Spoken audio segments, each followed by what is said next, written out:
सौतेले पिता की बेटी का अत्याचार।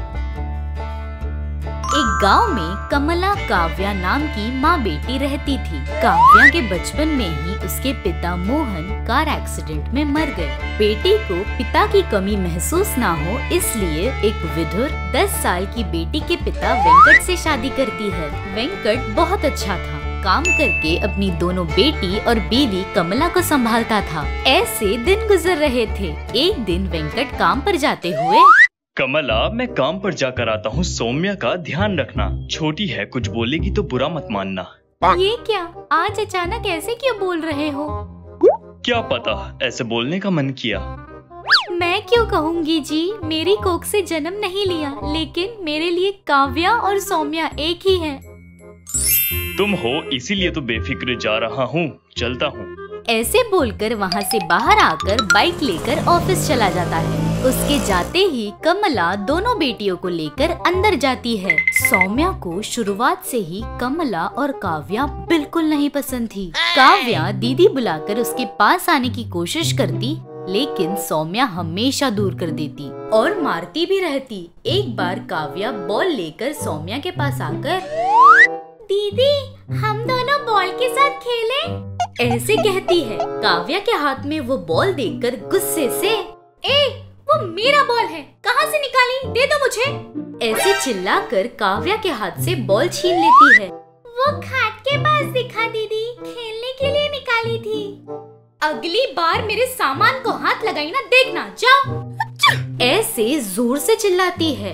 काव्या वहाँ से चली जाती है। उसी दिन शाम को कमला सब्जियाँ लेने जाते वक्त, बेटा सौम्या, मैं सब्जियाँ लेने बाहर जा रही हूँ, छोटी के साथ खेलो, जल्दी आ जाऊंगी, बोलकर वहाँ से चली जाती है। सौम्या माँ की बात नजरअंदाज कर देती है। सौम्या के अंदर आकर देखते ही काव्या नेल पॉलिश लगा रही थी। वो देखकर सौम्या गुस्से से काव्या के पास आकर, वो बोतल कहाँ से निकाली? उस अलमारी में से निकाली दीदी। मैंने तुमसे कितनी बार कहा है मेरे सामान को हाथ नहीं लगाना। ऐसे बोलकर नेल पॉलिश का बोतल छीनकर काव्या के सर पर जोर से मारती है। काव्या, मुझे ऐसे मार रही हो जैसे मैंने पूरी बोतल छीन ली तुम्हारी। माने दो, शिकायत करूंगी। मतलब तुम ये सब अपनी माँ को जाकर बताओगी तो मैं डर जाऊंगी क्या? अभी और मारूंगी, बोलकर काव्या को बहुत मारती है। काव्या रोती रहती है। अपनी माँ से शिकायत करके मुझे मार खिलवाना चाहती हो शायद। मैं तुम्हारी माँ से नहीं डरती। अगर तुमने बता भी दिया तो भी जब तुम्हारी माँ नहीं होगी तो तुम्हें मारती रहूंगी, याद रखना। ऐसे डरा कर वहाँ से चली जाती है। काव्या वहीं बैठकर रो रही थी। कुछ देर बाद कमला घर आकर दोनों बेटियों को बुलाती है। सौम्या, काव्या, यहाँ आओ, ये लो तुम्हारे लिए आइसक्रीम ले आई हूँ, ये खा लो, तब तक मैं खाना बना लेती हूँ। ऐसे बोलकर अंदर चली जाती है। उसके जाते ही सौम्या काव्या को आंखें दिखाकर डराती रहती है। क्या रे, अपनी माँ से मेरी शिकायत नहीं की, डर गई क्या? तुम्हारी माँ कहती हो, फिर मेरी माँ ने लाई हुई आइसक्रीम क्यों खा रही हो? तुम्हारी माँ लेकर आई है, लेकिन पैसे मेरे पापा के हैं। तुम और तुम्हारी माँ मिलकर मेरे पापा के सारे पैसे खत्म कर रहे हो, अच्छे से खाओ। ऐसे बोलकर उठकर काव्या की आइसक्रीम में थूकती है। काव्या वहाँ से उठकर उस आइसक्रीम को बाहर फेंककर रसोई घर में अपनी माँ के पास आती है। आइसक्रीम खा लिया बेटी? हाँ माँ, खा लिया। क्या बना रही हो? सच बताओ, खाया या फेंका? ऐसे पूछती है। काव्या कुछ बोले बिना शांत खड़ी रहती है। वो देखकर, मैंने देखा, दीदी डांट रही है तो मुझे क्यों नहीं बता रही? इस घर में आने से पहले तुमने बोला था ना माँ, दीदी से झगड़ा नहीं करने, इसलिए। हाँ, एक दिन उसे समझ आ जाएगा, पापा से मत कहना। ऐसे अपनी बेटी को बताती है। ऐसे दिन गुजरते हैं। एक दिन काव्या सौम्या घर के बाहर जाते हैं। ऐसे रोड पर चलते समय सौम्या के स्कूल की लड़की कीर्ति आकर, क्या रे, तू बहुत महान समझती है क्या खुद को? बैग पकड़ने बोला तो मैडम को बोलूंगी बोलकर डराती है। अब देख तुझे कैसे जाकर बोलना है बोल दे, जा।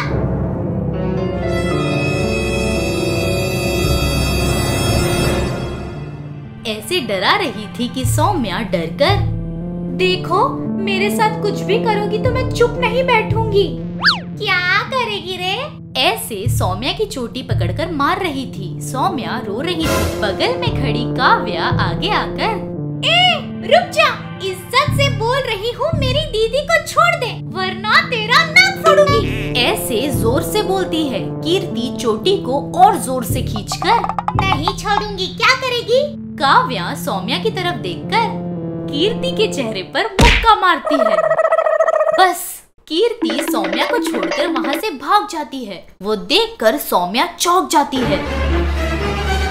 ऐसे कैसे मार दिया? डर नहीं है? डर? वो क्यों भला? तो मैं कितना भी मारूं कुछ नहीं कहती, मुझसे क्यों डरती हो? मैं तुमसे नहीं डरती। दीदी से झगड़ा नहीं करना, हम उसके लिए नए हैं ना। इतनी जल्दी हमें एक्सेप्ट नहीं करेगी। भले ही अभी हम उसे पसंद नहीं, लेकिन एक दिन वही तुम्हें छोटी बहन और मुझे माँ का दर्जा देगी। ऐसे माँ ने कहा। माँ की बातें ना टालकर तुम जो कहती थी सुनती थी दीदी। ऐसे कहती है। वो बात सुनकर सौम्या का मन बदल जाता है। काव्या पर दिखाई नफरत याद करके उदास होती है। उस दिन से सौम्या ने कभी काव्या को नहीं डांटा। हमेशा छोटी छोटी बोलकर मिलकर रहती थी। बच्चों को आपस में मिलता देख कमला वेंकट भी बहुत खुश होते हैं।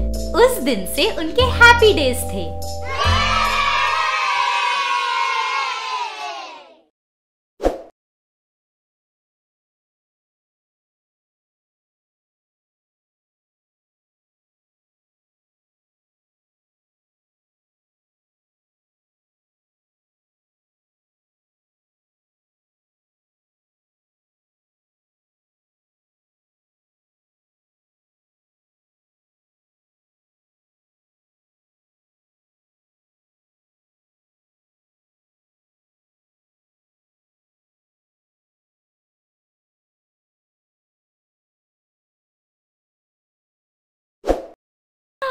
ये साड़ी मेरे लिए। आहा, आप मुझसे कितना प्यार करते हैं जी। वैसे इसकी कीमत कितनी है जी? ये क्या हर बात पर साड़ी का दाम पूछ रही है? ठीक है, खरीदे दाम से ज्यादा ही बोलूंगा, सिंपैथी मिलेगी। ऐसे सोचकर कविता से, बस 10,000 की है। ऐसे कहता है। अच्छा जी, अपनी माँ के लिए आपने कोई साड़ी नहीं लाई? नहीं रे, इस बार नहीं जमा, अगली बार माँ के लिए जरूर ले आऊंगा। ऐसे कहता है। वो सुनकर कविता और खुश हो जाती है अपने आप से। हाय, मेरी सासू माँ को रुलाने का अच्छा मौका है। ऐसे बोलकर तुरंत अपनी सास के पास जाकर, सासू माँ, देखो आपके बेटे ने मेरे लिए साड़ी ले आई है। ये 10,000 की साड़ी है। क्या हुआ, आपके लिए कोई साड़ी नहीं ले आए? वैसे भी क्यों ले आएंगे? वो जितना प्यार मुझसे करते हैं आपसे कहा करते हैं। ऐसे चिढ़ाकर बोलती है। वो सुनकर सविता को बहुत गुस्सा आता है। कविता सविता से ऐसे कहते हुए सुनकर सुरेश डर जाता है।